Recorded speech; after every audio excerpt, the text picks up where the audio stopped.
en dénonçant Pascal Affi-N'Guessan s'enchaîne aux soupçons. Dénoncer n'est pas une mauvaise chose, mais encore faudrait-il dénoncer sur base de bonne foi. Si vous dénoncez sur base de mauvaise foi, vous vous enchaînez donc aux soupçons. Ça veut dire, toi-même qui as déclaré quelque chose en dénonçant, s'il se trouve que ce que tu as dit n'est pas vrai, il faut t'apprêter aussi à en subir la honte et les conséquences. Déposer une plainte contre X, c'est prendre le risque d'ouvrir la boîte de Pandore. Dans le cas de Pascal Affi-N'Guessan, président du FPI, l'affaire du parrainage falsifié pourrait se transformer soit en un atout politique ou en piège judiciaire. Tout dépendra de la solidité des preuves avancées et de la sincérité de sa démarche. Pour nous autres, quand il y a une affaire, on ne prend pas le temps d'aller vite en besogne. Aujourd'hui, grâce à Dieu et grâce au président Ouattara, la Côte d'Ivoire a aujourd'hui des institutions qui commencent à donner confiance même à ceux qui sont les détracteurs de ces institutions. Quand ça les arrange, ils savent comment utiliser les institutions. Mais quand ça ne les arrange pas, c'est eux qui sont les premiers à dévoyer, à saboter ces institutions. Quand on vous a dit qu'Affi a posé plainte, ça veut dire quoi? Ça veut dire la même justice qu'ils sont en train de critiquer. Eux-mêmes, là, ils utilisent la même justice pour essayer d'atteindre leurs objectifs. Ça veut dire quoi? Ça veut dire que ce que nous avons toujours dit, là, on finit par revenir à la vérité. Il faut que nous appliquions la justice. Il faut que nous arrêtions de suivre ces opposants. Faisons la justice, quel que soit ce que les uns et les autres diraient. Voir aujourd'hui Affi aller déposer plainte, est-ce qu'au temps du FPI, eux pouvaient permettre ça à quelqu'un? Donc ça veut dire aujourd'hui que notre justice est en train de gagner en crédibilité. Et même du côté des opposants. Et ça, c'est une victoire de M. Kone Brahma Oumar et du système qu'il est en train d'animer, ainsi que du ministre de la Justice. Qu'on aime ou qu'on n'aime pas, ça montre déjà que ces opposants-là, ils savent qu'il y a une justice. Quand ça les arrange, ils savent utiliser. Mais quand ça ne les arrange pas, c'est là ils viennent crier dans les rues. Donc, ça veut dire que tout le monde sait maintenant ce que chacun doit faire. On peut appliquer la justice. Simone a condamné déjà par la justice de la Côte d'Ivoire. Elle ne s'est pas plainte du verdict. Donc, ceux qui sont en train d'animer le système judiciaire, vous n'avez plus à avoir de peur vis-à-vis de quiconque ou même de ceux qui vont crier.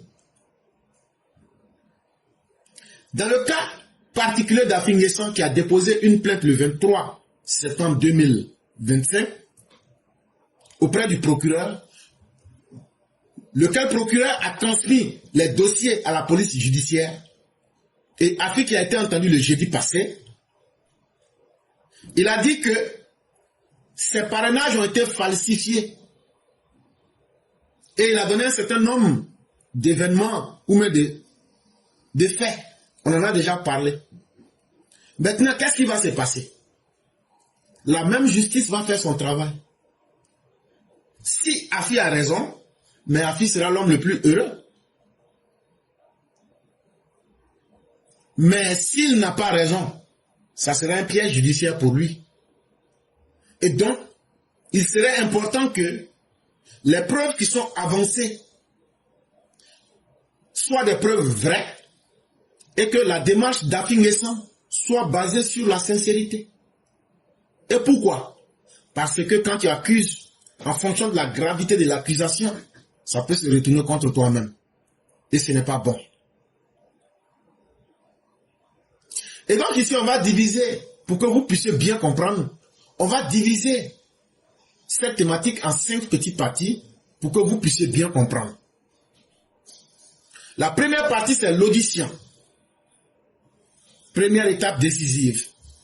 Vous avez vu que là où Laurent Gbagbo massacrait les Ivoiriens, là où Laurent Gbagbo avait créé les escadrons de la mort, là où Laurent Gbagbo et sa femme Simone faisaient violer les Ivoiriens, là où Laurent Gbagbo avait mis les mercenaires pour massacrer les Ivoiriens, aujourd'hui en Côte d'Ivoire, que tu sois opposant, que tu ne sois pas opposant, quand tu n'es pas content, tu peux saisir les instruments de notre société Mais c'est ce que M. Simao vous a dit. C'est ce que la conclusion du 5e dialogue vous dit. Ayez confiance en nos institutions. Et si vous avez confiance en nos institutions, vous verrez que les choses fonctionnent comme elles doivent fonctionner. Et donc la première étape, Afi a été auditionné, il a été entendu par la police criminelle.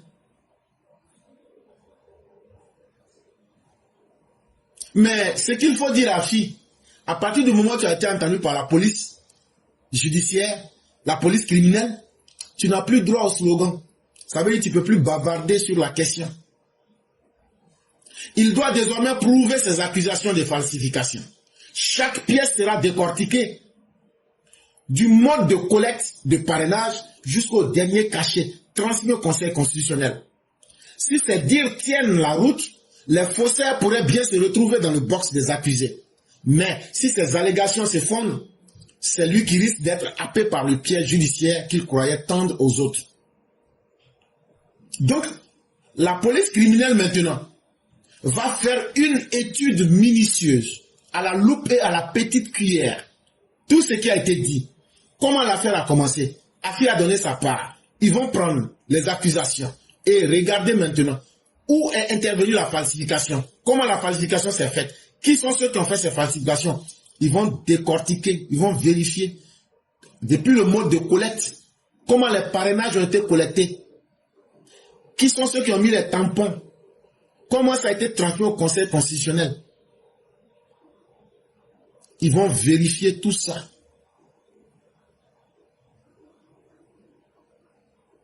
Ils vont vérifier tout ça.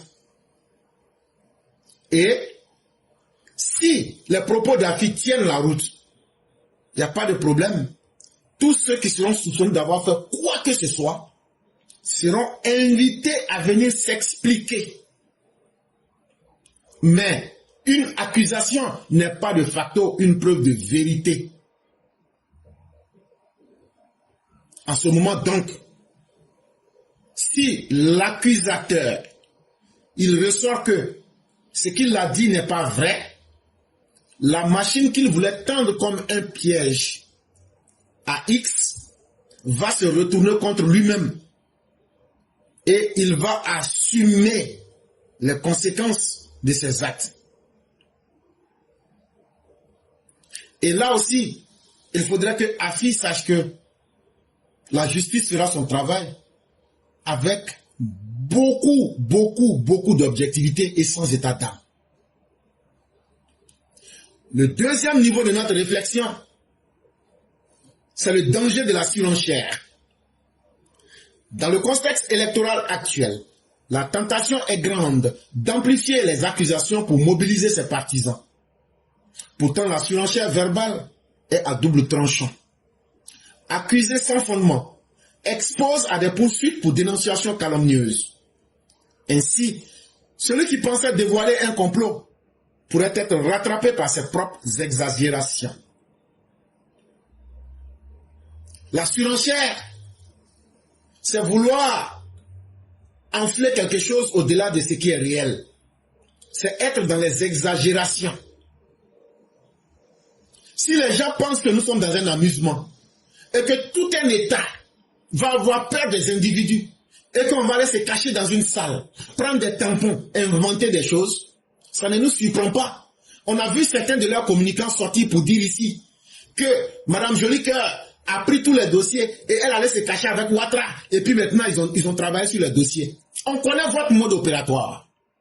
Et cette question-là, nous allons la traiter avec la plus grande célérité, la plus grande diligence, mais la plus grande fermeté. On va faire ressortir toutes les pièces du puzzle et les mettre à la disposition des Ivoiriens. C'est facile de vouloir faire dans l'exagération. C'est facile de vouloir mobiliser les gens à travers le mensonge. Et c'est facile de dire des grands mots, d'être sur son grand cheval et jouer les dos ronds. C'est bien facile d'être les dénonciateurs, d'être les calomniateurs.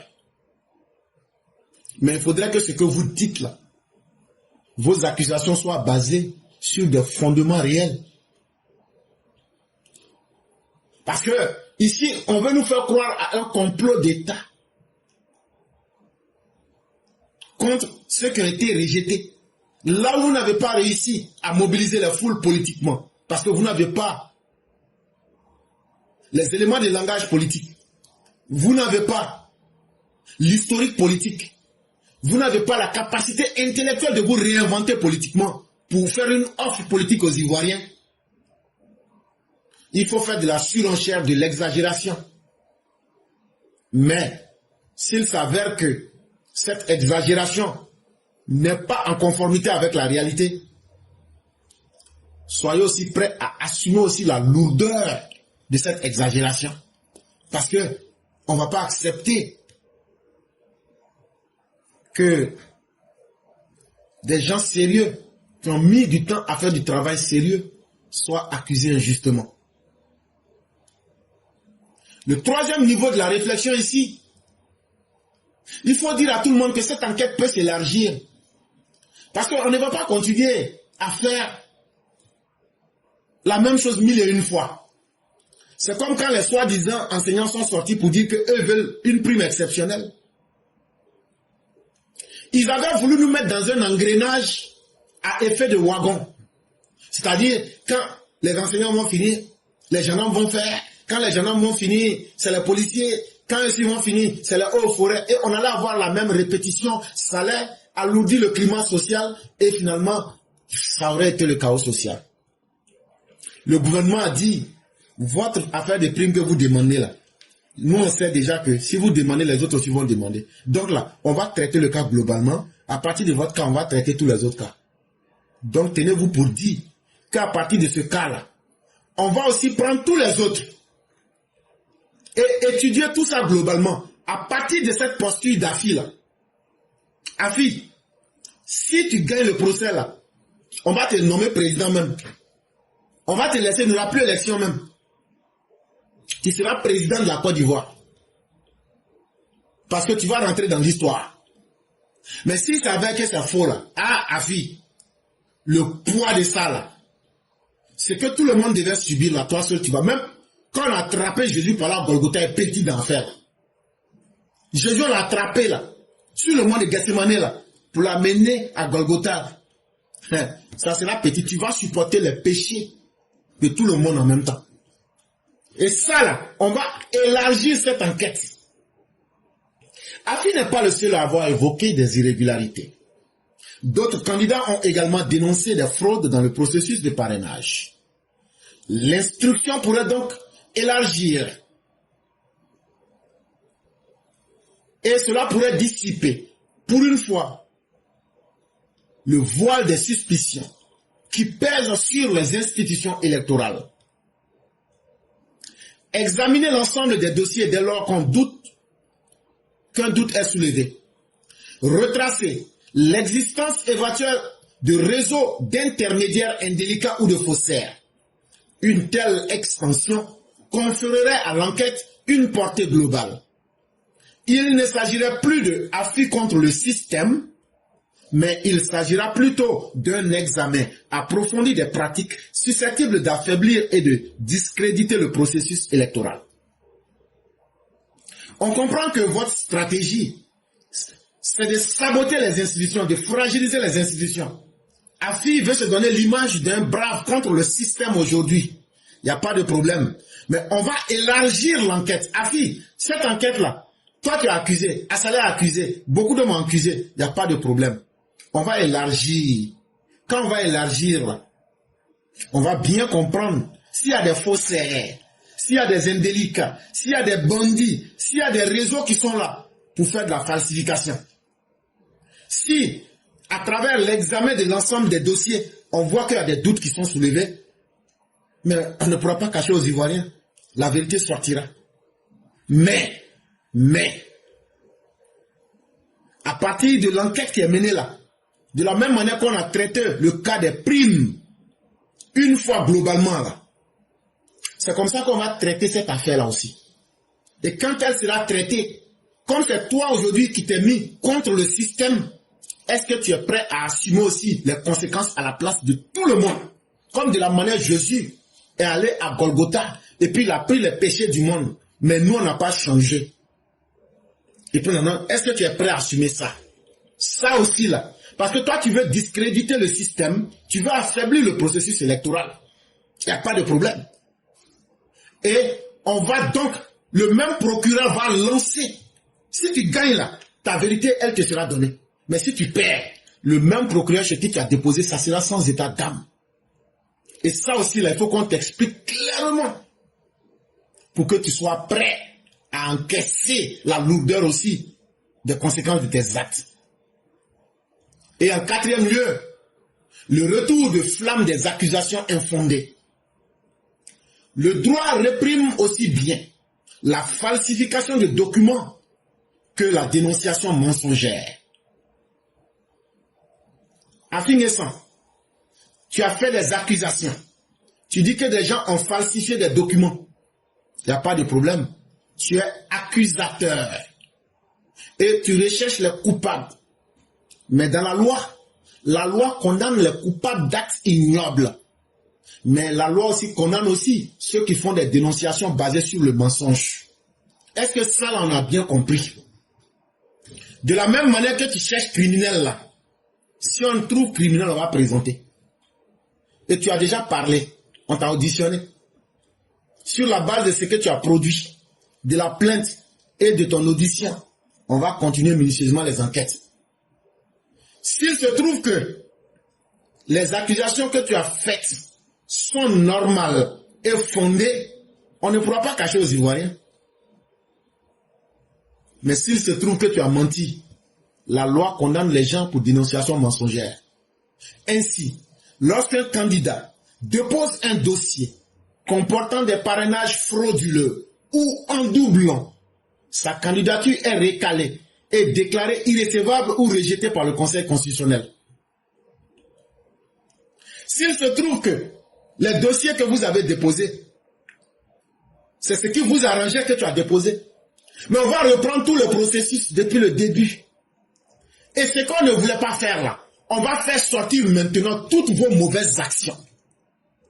Quand vous êtes allé prendre des candidats dans les parrainages et vous avez frauduleusement pris les numéros de cartes d'identité, vous avez fait des doublons, vous avez pris des numéros de votants et vous avez inscrit cela avec des fausses informations, alors là, on sera obligé de faire tout. On va faire sortir tout. On va mettre au grand jour. Soyez aussi prêts à accepter que tout le dossier soit mis à la disposition de tout le monde. De la manière dont vous voulez unir les institutions. Si vous arrivez à gagner, vous aurez votre vérité. Mais de cette même manière, les institutions ont pour obligation de laver leur nom. Et donc, on va exposer toutes les preuves. On va commencer depuis le début. Comment vous avez fait vos parrainages? Qu'est-ce qui s'est passé? Les cas de parrainage frauduleux, les doublons, etc., etc. Soyez aussi prêts qu'on puisse mettre tout pour qu'on comprenne toute la vérité pour une fois. Il peut,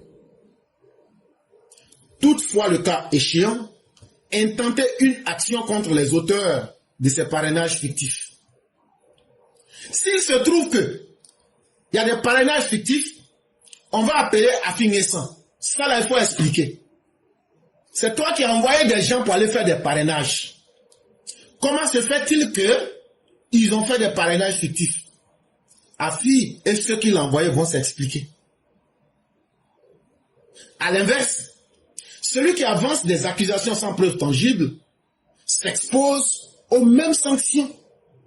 Et donc, toi, Afi qui est venu accuser, alors que tu as envoyé des gens sur le terrain, ils ont fait des parrainages fictifs, ils sont coupables de faux. Toi qui es venu, sachant bien cela, tu es venu accuser, tu deviens donc complice. Sans preuve, tu as fait des accusations contre les institutions. Alors que c'est toi-même les gens que tu as envoyés qui ont fait du faux. Donc vous deux là, vous serez accusés et vous allez subir les sanctions. La règle demeure claire. Dans l'arène judiciaire, les accusations infondées se retournent inévitablement contre celui qui l'a porté. Donc, quand tu mens sur quelqu'un, ton mensonge là, si on découvre que c'est pas vrai là, tu dois assumer les conséquences. Et là, il ne faudrait pas que quelqu'un vienne crier pour dire, on veut me tuer, on est contre moi. Non, on est contre personne. C'est la justice qui va s'exprimer dans toute sa froideur, mais dans toute sa beauté. Et on est d'accord là-dessus. Si on informe les uns et les autres, on ne va pas s'amuser avec ce cas-là. Si vous vous souvenez très bien, j'avais été le premier à dire, pourquoi ne pas exposer les éléments de preuve de façon factuelle? Mais les gens nous ont dit, non, non, non, allons doucement. Ce serait comme si on exposait des informations personnelles sans que les personnes n'aient voulu cela. Et justement, on vous attendait pour que vous puissiez vous-même demander qu'on en arrive à cela. Nous-mêmes, on vous attendait. Quand je dis nous là, ça veut dire nous.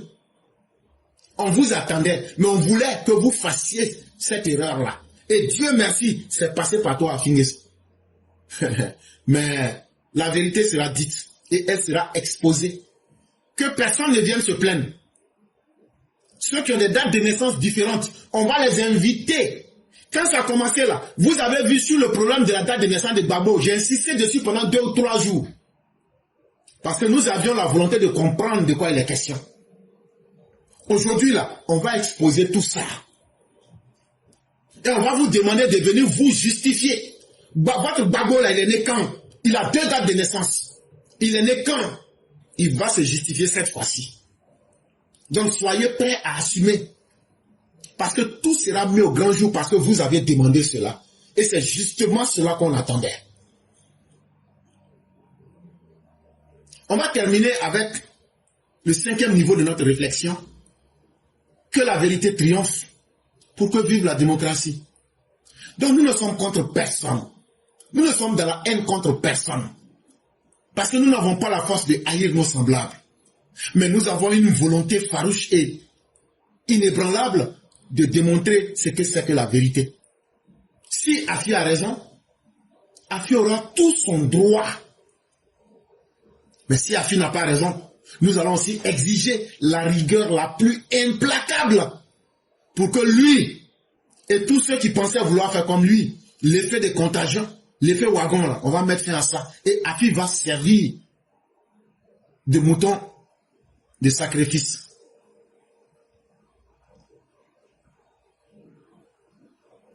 Et ça, il faudrait que les uns et les autres comprennent bien cette réalité. La plainte de Pascal Affi-N'Guessan a tout d'un pari de joueurs. Afi, tu allais jouer au poker. Quand tu t'en vas jouer au poker, soit tu perds tout, ou bien tu gagnes tout. Si la mise est bonne, il ressortira grandi en dévoilant une fraude. Si tu as gagné là, il n'y a pas quelqu'un qui peut cacher. Mais, si les accusations de Pascal Affi-N'Guessan reposent sur du sable, c'est lui qui se trouvera pris dans le filet qu'il a jeté. Alors là, Afi, le filet que tu as jeté pour vouloir salir les institutions, on va pas, quand on va te prendre dedans, là, on va pas avoir, même, non, la pitié c'est fini. Parce que nous, on vous attendait depuis longtemps. Et c'est toi qui as pu faire cette erreur-là. On dit Dieu merci. Tu seras le meilleur sacrifice. Tu vas passer à la sauce. Le juge, lui, n'a pas le luxe de la conjecture. Les juges, là, eux ne disent pas, bon, attendez, je vais réfléchir. Eux ne sont pas comme éclaireurs pro-vérité pour venir dire ici, ah non, non, non, c'est de la spéculation politique, ça pourrait ou mais ça ne pourrait pas, mais voilà, j'ai fait de la prospection et en même temps, dans ma projection, voilà ce que je vois et quand je fais mes sondages bidons, voilà. Non, non, non, non, non, non, non, non. Justice là, c'est preuve contre preuve. Non, j'ai accusé comme ça parce que bon, il n'y a pas ça. Il n'y a pas ça. Il n'y a pas d'approximation. Bon, c'est un peu droit, mais c'est un peu bon. Non, c'est les faits. Actuellement, là, la police criminelle est en train d'étudier les cas, de revoir tout. Elle va remettre sa conclusion au procureur. Et quand le procureur va sortir, là,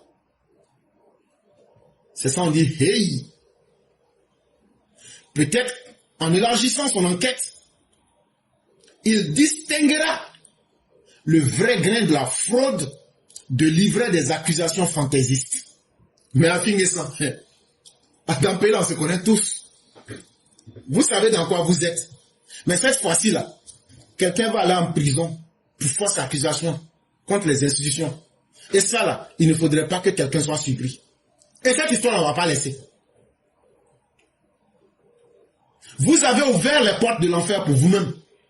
Et cette histoire-là, on dira jusqu'au bout. Mais tout va se passer dans la vérité. Ça, soyez-en sûrs. Parce que regardez des gens qui ne valent rien. Regardez des gens qui n'ont même pas été capables même de se faire parrainer. Des gens qui n'ont qu'un bilan politique. Là, vous avez échoué politiquement à convaincre les Ivoiriens.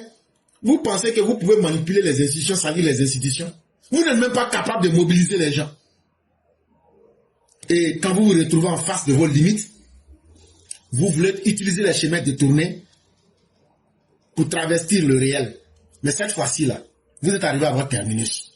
Les verdicts de cette enquête-là, quand ils seront connus et exposés au grand jour, personne ne sera surpris des conséquences que cela va apporter.